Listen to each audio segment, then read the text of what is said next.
Hi, I'm Patrick, and this is the Mach-E vlog. We are just over 1,000 miles into a road trip. I've been using BlueCruise almost the entire time. So I want to make this video all about BlueCruise, some tips, what to expect, and what I think about BlueCruise after such a long road trip. So let's go.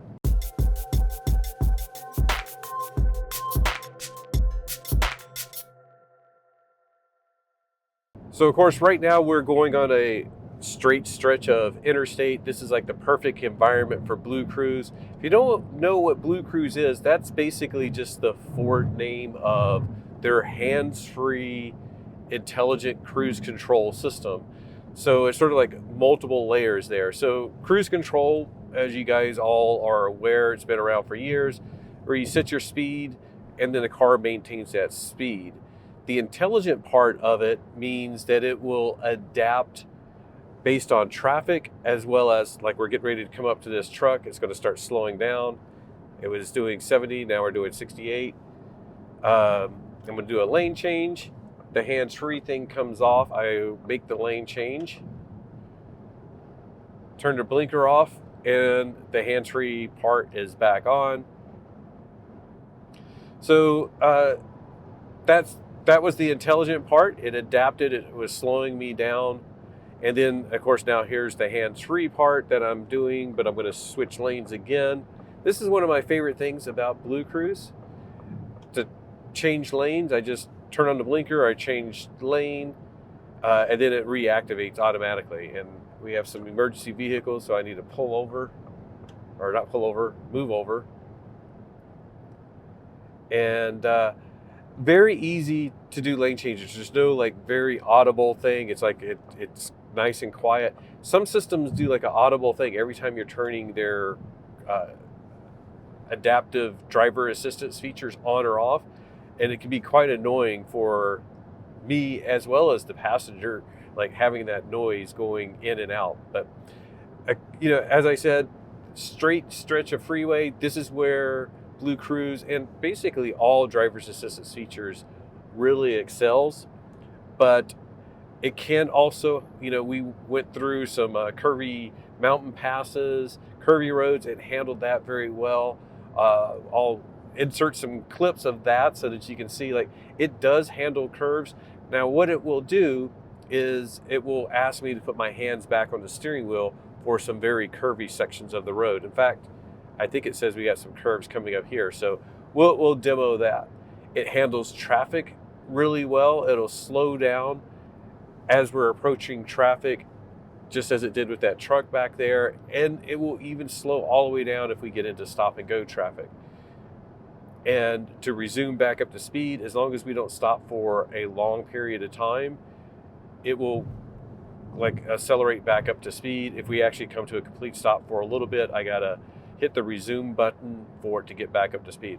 Very nice, very good features. It is monitoring my eyes to make sure I'm paying attention to the road. So even if I have sunglasses on like this, it can see through the sunglasses and make sure that I'm paying attention. Now, it got a little bit confused. I won't say confused, but it just as an extra layer of precaution, when it saw that off ramp, it asked me to put my hands back on the steering wheel. So that's what I did, and it's fine now. And here we go. Here's a little bit of a curve. This isn't anything dramatic, but this is about what you get on the freeway. And it asked me to put my hands back on the steering wheel again. So it's still steering, but it just wants to know that my hand is there. And I know it can handle more curves than this. In fact, it's back on, doing hands-free. Mild curves, it handles fairly well. And, you know, like I said, we'll insert some footage of some sharper curves just so you can see that. Now, one of the things, we're slowing down again for a truck. I'm going to change lanes. Turn the blinker back off once I make the lane change. It's going to reacquire. And if you notice, like, I accelerated up above what the set speed limit is. And that's just to get around these trucks a little bit faster. But it's like, it's still in hands-free mode, but I'm actually, you know, giving it a little bit of extra boost with my foot. but the hands-free portion is still on. So you don't have to like completely be off the accelerator and to allow BlueCruise to function. If I hit the brake though, that completely exits, and then I need to take over complete control of the car. So there is a distinction between using the accelerator as a little bit of extra versus tapping the brake. But we're now back in hands-free mode. As I was saying, it does monitor your eyes even through sunglasses, and I know that it's working, and other people have noticed this, is like if you're the type of person that drives like this, it's going to give me a warning in a second because it can't see my eyes. And it says watch the road, and it was making an audible noise, and then now that I move my hands out of the way, it's fine. But if you have your hand up there, and it's doing that monitoring even if you have the hands-on version in place or active. So just so you know, it will monitor your eyes at all times with the system to make sure that you're paying attention if you're using the intelligent cruise control or the one with BlueCruise hands-free. And if I didn't make it clear, the cameras are actually in this device here. That's not a screen. There's actually a couple of infrared cameras. You might be able to see it there. Like it doesn't bother me at all. Like I don't actually see it with my eyes, but in some cameras, like you'll see it like flashing red lights, which is the infrared part that can track through the sunglasses. So that's where those are at. On the F-150 Lightning, it has the same type of system, but the monitors are a bit higher and up on the dash. So it just depends on, what vehicle you have, where the monitors are at, and where you'll block it if, you put your hands in the wrong position. And eventually, if you ignore the warnings to watch the road, the car will slow down, put on the emergency flashers, and still maintain steering for you. It's not the safest thing, but of course, at that point, if you haven't paid attention and it's doing that, you're not a safe driver on the road. So it needs to do something, and it doesn't do lane changes yet. Now, I say yet because Ford has announced that it will be rolling out some additional features of BlueCruise over the next year. This does include doing automatic lane changes, so that right now when I turn on the blinker, it's handing me back control. I do the lane change and it reactivates. At some point, it's going to be able to, I turn on the blinker and it will make the lane change for me when it sees the opportunity. Very cool feature. Don't know the timeline of when that feature will roll out, but supposedly it is coming for BlueCruise. Very excited to try that out.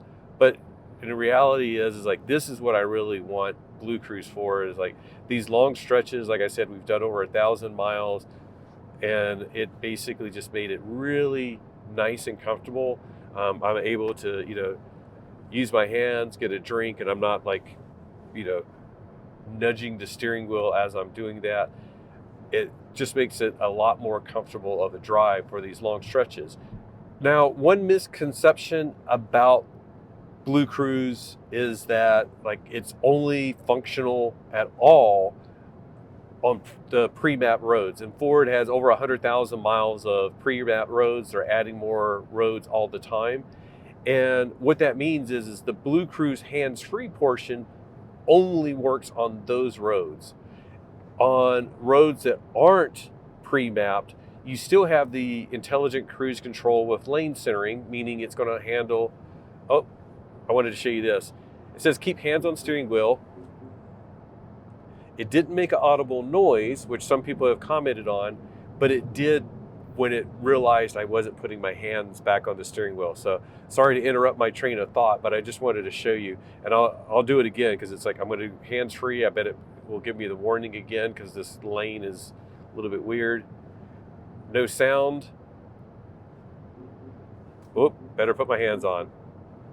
So it'll flash up a little warning, and that gives me an opportunity to go and just put my hands on the steering wheel without it giving an audible warning and my passenger going what are you doing? It gives me 4 or 5 seconds to react to just the visual warning, and then it'll give me the audible warning. It's still doing the steering. It just wanted me to, have a backup because the lane was a little bit wonky there. So just so you know. But going back to the pre-map roads thing,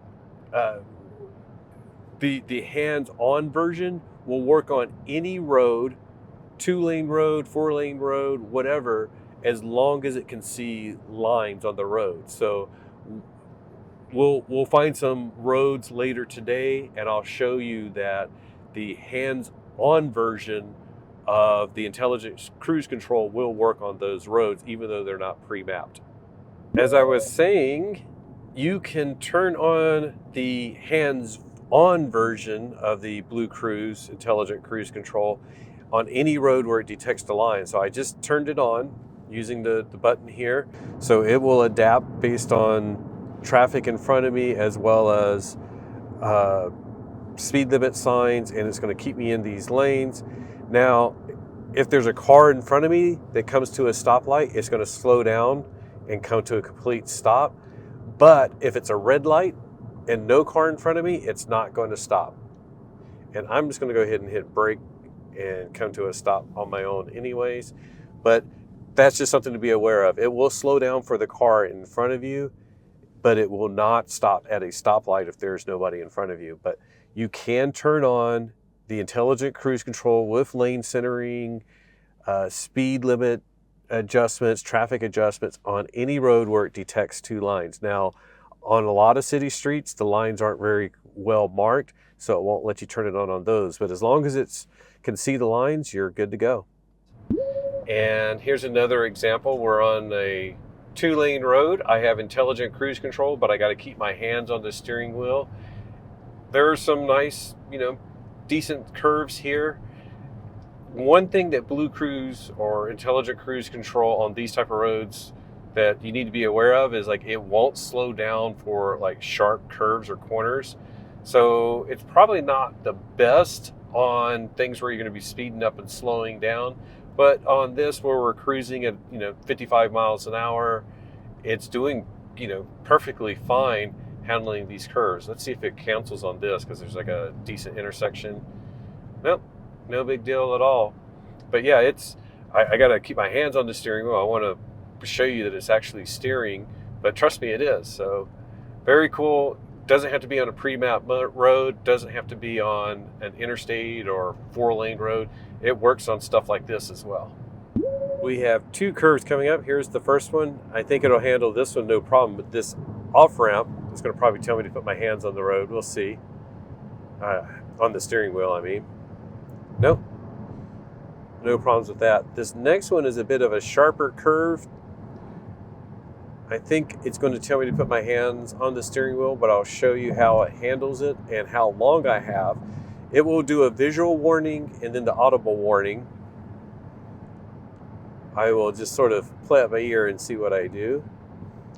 We're basically, it's not like a 90 degree, what is that, like a 45 degree turn. It's telling us there's actually warning signs here that's saying slow to, or 70 mile per hour curve. So speed limit 70, but it is just like warning us.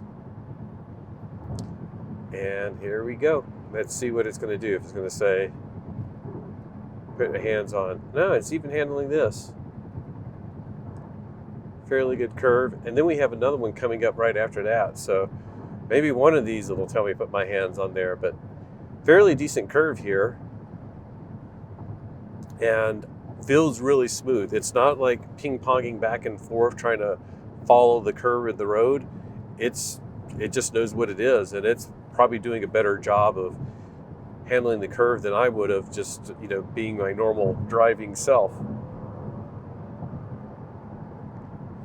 And we are in Coachella. If you don't know the area, like from the Coachella Festival, it's out here somewhere.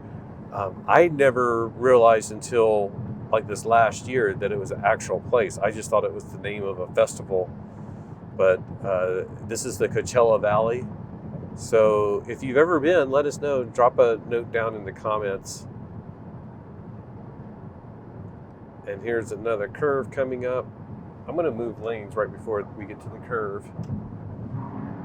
Take it in the center lane because I think we're going to have some slow traffic and I don't want that to screw things up.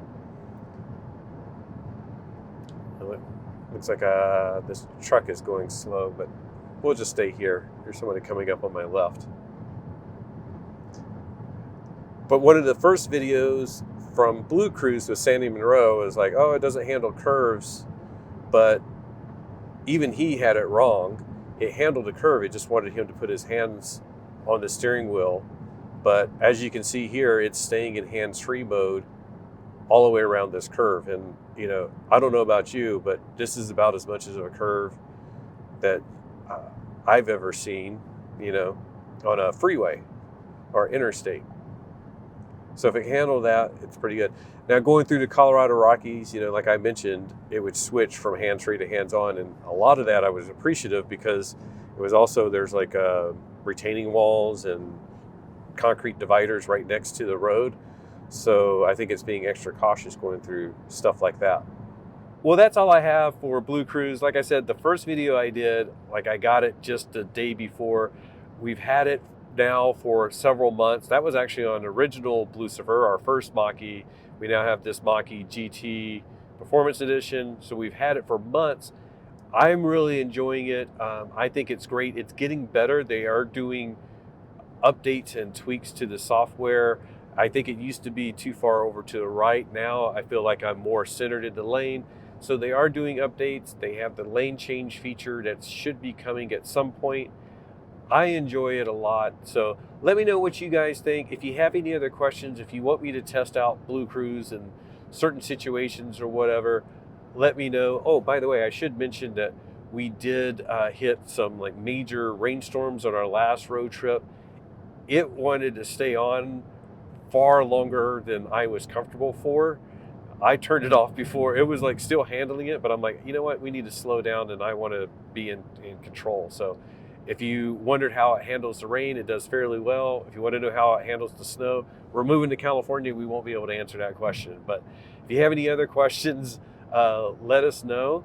Drop it down in the comments and we'll be more than happy to answer those. I want to hand Liv the mic so that she can say the outro, because if she's not in the video, I know you guys will miss her. I don't know about that. You have to let me know down below. But anyways, I do want to say a huge thank you to our patrons for supporting this channel. That's perfect. Keep doing it. Do you even know what I'm going to say? The patrons' names are across the screen right now. What are their names, Patrick? Say their names. Look at him gesturing at the patrons without holding the steering wheel because he has BlueCruise. If you like this video on BlueCruise, please give it a thumbs up. And just remember that whatever you drive, even if it doesn't have BlueCruise or a weird dude gesturing and not saying anything, enjoy the ride. Bye!